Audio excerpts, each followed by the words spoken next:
Elagabalus, the 14-year-old emperor of Rome who tortured his dinner guests for fun. While certainly controversial, was Elagabalus the worst emperor of Rome?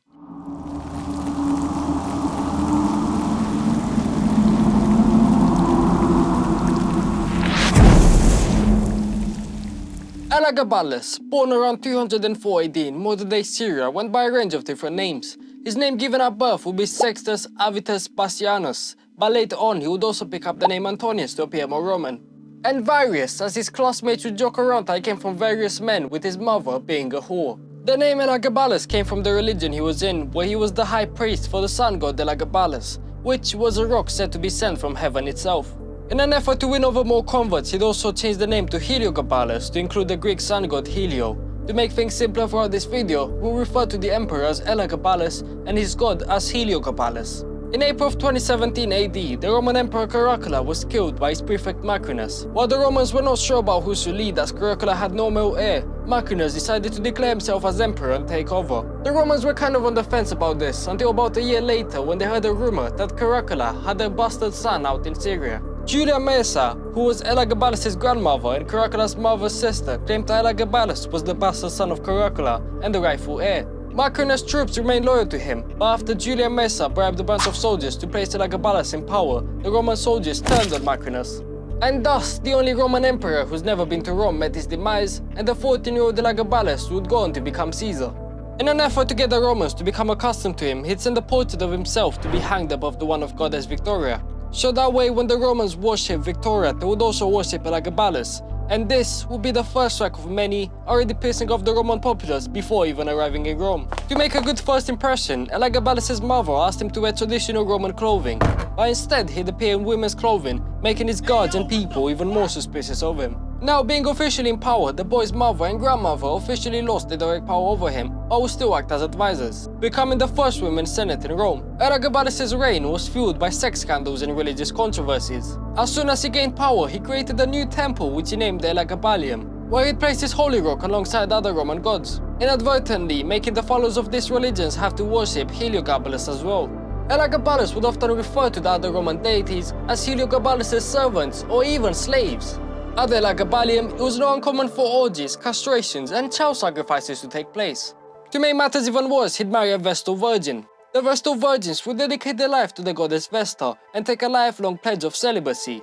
Failure to commit resulted in being burned to death, but after Elagabalus told her that they would make godlike children, the Vestal, not so virgin anymore, gave in, and Elagabalus took another shit on the Roman gods.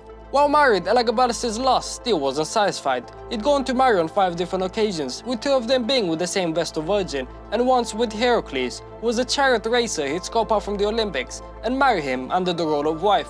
But when this wasn't enough, he'd frequent different brothels, but not for the sex workers. It was Elagabalus who was serving cunt. Yes, the emperor would prostitute himself as a side hobby, and it was not uncommon for him to invite customers over to his palace. Previously, the Roman baths were seen as something sacred. No outsiders were meant to join in, but in an effort to look for new senates, Elagabalus opened up the palace baths to the public, creating a once-in-a-lifetime opportunity for the local peasants to swim in the royal swimming pool. But this was not necessarily an act of kindness. Well, see, Elagabalus was on the hunt. In particular, he was hunting for slongs. Once he'd come across his prey, he'd take the potential candidate to his royal bedroom to see if they're up for the job. If he was pleased, he'd then make said candidate really wealthy and give him a position of power in the palace, and replace whoever was already in that position. Elagabalus would have a barber in charge of the wheat supply and a dancer in charge of the guards. When the other senators would ask what qualifications this man had to cover these positions in the parliament, Elagabalus would take their robes off to reveal the lengthy experience in the necessary domain. When his personal advisor asked Elagabalus to tone it down with the shenanigans, Elagabalus stabbed him to death. Elagabalus also took a liking to chariot racing, and he would be seen taking part in the Olympics, where his chariot would be instead dragged by lions or deers. On one instance, he'd crash his chariot and leave the race early, but he was still declared the winner, as the judges said that if he'd not crashed his chariot, he'd win the race anyways. Elagabalus' chariot, his great pride and joy, was made of gold and expensive jewels, and in the days he couldn't compete in scripted races, he was seen riding around the palace, being pulled by groups of his female servants while they were completely butt naked. In order to become more likable among his people, Elagabalus would go on to start his own lottery. While his prizes did consist of things that people did want to win, such as gold coins and slaves, winning prizes also consisted of dead dogs, flies, and there was even an instance where Elagabalus delivered 10 live bears to a winner's house, where the emperor let the winner know that if he did not take good care of these bears, he would be killed. Elagabalus also liked to throw gold coins at his crowd while at the Colosseum. Once the crowd gathered in these places, as a funny little prank, Elagabalus would proceed to throw venomous snakes at them. If you're wondering how he kept the crowd safe from the venomous snake bites which could literally kill people, the answer is he didn't. People got to die for his own entertainment, giving the fans of the Colosseum a taste of what they came to see.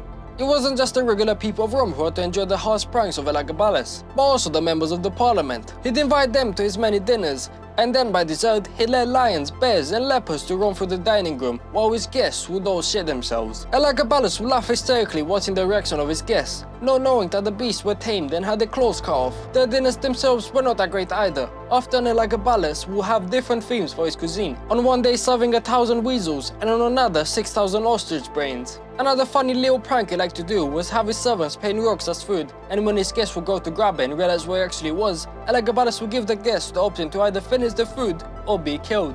I'm sure his rock god did not approve of this, but I guess he was too busy banging Roman goddesses. Oh yeah, not to mention Elagabalus had his special rock marry the goddess Pallas Athena, and when he sensed that they're not a good match, he made Heliogabalus marry the goddess Orina of Carthage, forcing the believers of these goddesses to also pay tribute to Heliogabalus as well while they're doing their worshipping. One of the other activities Elagabalus would indulge in at his dinners was strapping one of his guests to a wooden wheel and have them submerged into water, where only a lucky few survived. This was his theatrical recreation of the story of Ixion. Ixion was a king in Greek mythology who tried to force himself onto Zeus's wife. As punishment, Zeus would strap Ixion to a spinning fiery wheel, which he would be tortured on for the rest of his life. Another prank Elagabalus liked to do on his guests was when, after a long night of drinking, when his guests would return to their dorms, Elagabalus would let lions and bears into their rooms as they asleep and lock the door. Elagabalus would then laugh hysterically as his guests would scream in horror at being trapped to these animals, not knowing that they were tamed and had their claws cut off. Elagabalus also had a thing for flowers. On one instance, when his guests arrived at his dinner, he'd have a ton of petals dropped onto them. While this may seem like a nice entrance, we also have to factor in that this is an extremely heavy load of petals, and some of the guests even suffocated to death. As the descendants were fighting harder and harder to get out, Elagabalus would only grow more amused. With all these activities to keep the young emperor busy, you may wonder as to when did he have time for ruling. The answer is, he did not. His mother, grandmother, and the various big-dicked men he erected to their positions did all the boring political stuff while he got to have his fun. To his credit, Elagabalus' time was one of peace, as he did not care to go to war. Having had enough of Elagabalus, his grandmother forced him to adopt his cousin Severus Alexander as his successor. After he noticed that his own people liked Alexander more than him, jealousy started to infect him, and he decided to spread a rumor that Alexander was extremely sick and near death to see the army's reaction.